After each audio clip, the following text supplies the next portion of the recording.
qarniyo ka hor waddanka Japan waxaa ku taalay tuulo yara taasoo ay markaasi degneen gabar yara oo la nooleed adeerkeed hooyadeed qabi jiray.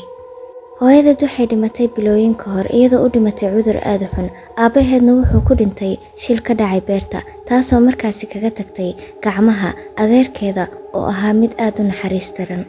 Shaqooyinka guriga dhan inay qabato ayuu ku qasbay, dhaqidda iyo cunto karinta, sidoo kalena ay deriska dharka u dhaqdo si ay cunto markaasi ugu beddeshaan. Wuxuu kale ku qasbi jiray inay qabato shaqooyinka uusan rabin inuu qabto. Shaqada aysan weli gaarin gabadhu inay qabato waxay ahayd inay ceelka biyo ka soo shubto, taasoo ahayd in biyo laga soo buuxiyo baaldiga kadibna kor loo soo jiido kadibna lagu shubo baaldi ka sii weyn oo tuulada loo qaado. Maalintan khaaska isagoo sidii dabiiciga uu biyaha ka soo shubanay ceelka, wax baaldiga ku jirta ayaa odayga ishiisu qabatay. Wuxuu ahaa biinka tinta kaasoo markaasi aad u qurux badnaa, laga sameeyay bir khaas ah kadibna lagu sharaxay dhagaxyo qaaliya. Waxaa laga yaabaa inuu qaali aad u yahay ayuu markaasi ku fakiray kadibna gudaha ayuu ka farxay. Indhihiisa bilaa naxariista oo iimaan kale ayuu ku eegay gabadhu adeerka u ahaa kadibna wuxuu ku yiri hoos ayaan kuu dirayaa si aad u eegtid inay ku jiraan wax kale oo qaali ah. Gabadha yarta marnaba dhagaheedu way aamini waayeen waxay maqlayeen. Waxay ka baqi jirtay mugdiga, qabowga iyo sidoo kale meelaha ciriiriga. Inay hoos aadana aad ayay uga cabsanaysay, balse way ogeyd ciqaabta. Marna ma aysan awoodin inay ka hortimaado adeerkeed hadalkiisa. Ayadoo saaid u gariiraysa ayay baaldigii dhex gashay kadibna xoog ayay u qabsatay. Adeerkeed wuxuu bilaabay markaasi inuu si tartiiba ceelkii mugdiga hoos ugu dejiyo. Si kadisa xarigii baaldiga ku xirnaa ayaa go'ay kadibna gabadhii waxay bilowday inay hoos si xoog ugu dhacdo ilaa ugu dambeyn uu arki waayay gabi ahaanba. Adeerkeed wuxuu bilaabay magaceeda inuu u yeero oo qayliyo, laakiin ma ahayn sababtu ugu yeerayay inuu ka walwalayay, balse waxay ahayd inuu weydiiyay inay hoos ku jiraan waxyaabo kale oo qaaliya. Intaas kaliya ayuu ka walwalayay. Gabadhii nasiib wanaag waa ay badbaaday, balse waxay ogeed haddiise u sheegin in waxyaabo qaali kale meesha aysan ku jirin inuu meesha kaga tagayo si ay ugu dhimato. Waxay u sheegtay waxyaabo kale oo qaali inay meesha ku jiraan kuwaas oo uusan noloshiisa dhan arag. Wuxuu u sheegay inuu xarig soo dejinayo kadibna uu ka rabo inay baaldiga alaabta ku gurto oo xarig ku xidho. Anigana maxay ku dhici doonaa ayay weydiisay. Hawlwalin ayuu ku dhahay, kadib markii aad waxyaabaha qaaliga ii soo saartid ayaan adna ku soo saarayaa. Hadalkiisa ma aysan aaminin. Waxay u sheegtay inuu hal mar soo wada saaro iyada iyo alaabta qaaliga, balse wuu diiday, taasoo markaas iyada u cadaysay inaysan hadalkiisa ku kalsoonaan karin. Kadibna waxay ku tiri haddii aad rabtay alaabta qaaliga waa inaad hoos timaadaa oo adigu la baxdaa, taasoo aad uga xanaajisay. Isla taas ayuu go'aansaday inuu sameeyo. Isug intaa hoos ka soo degaya ayuu dhahay, kadibna waxaad rajayn doontaa inaad alaabta qaaliga iska soo dhiibi lahayd. Xarigii ayuu qabsaday kadibna ceelka ayuu dhex galay isagoo si tartiib u daadagayo.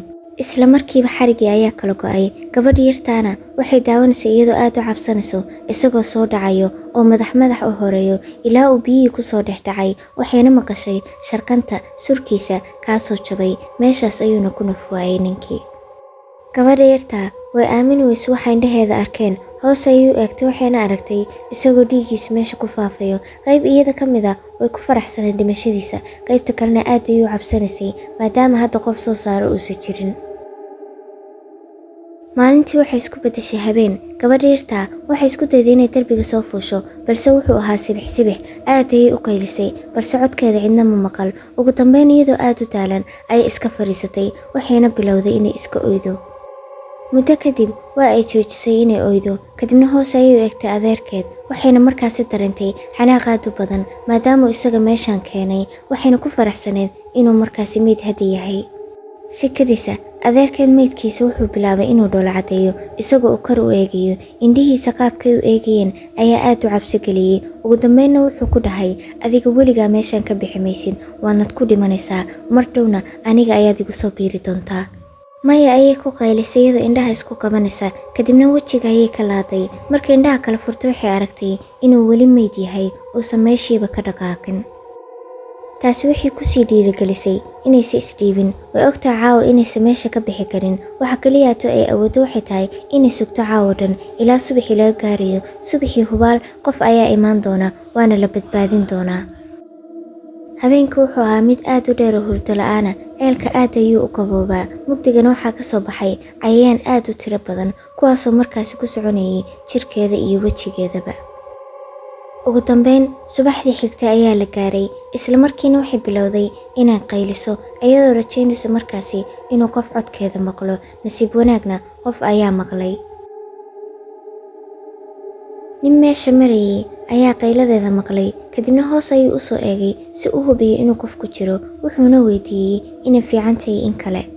waa fiicanaha ayay ku qaylisay, waan ku baryayay caawi, meesha waan ka soo bixi la'ahay. ninkii isla markiiba xarig adag ayuu soo qaatay, hoos ayuuna si tartiib ugu soo dejiyey. dhexdeeda ayay ku xiratay, ninkiina kor ayuu u soo jiiday. way aamini weysay in la badbaadiyey, waxayna eegtay ninkan wejigiisa isagoo u eg qof wanaagsan. isla markiiba hab ayay siisay, isna wuu aaminsiiyey, wuxuuna u sheegay wax walba inay caadi ahaan doonaan. markii ugu horeysay sanado badan kadib, waxay dareentay inay ku jirto gacmo amni ah. dareenka farxadda saa'idka ay dareemaysay isla markiiba soo gaabtay markay aragtay ninkani qofiska u watay waxa markaasi ku jira. isla markaasna waxay rajaysay inay dib ugu laaban lahayd ceelkii ay ka soo baxday ee marnaba aysan ka soo bixi lahayn.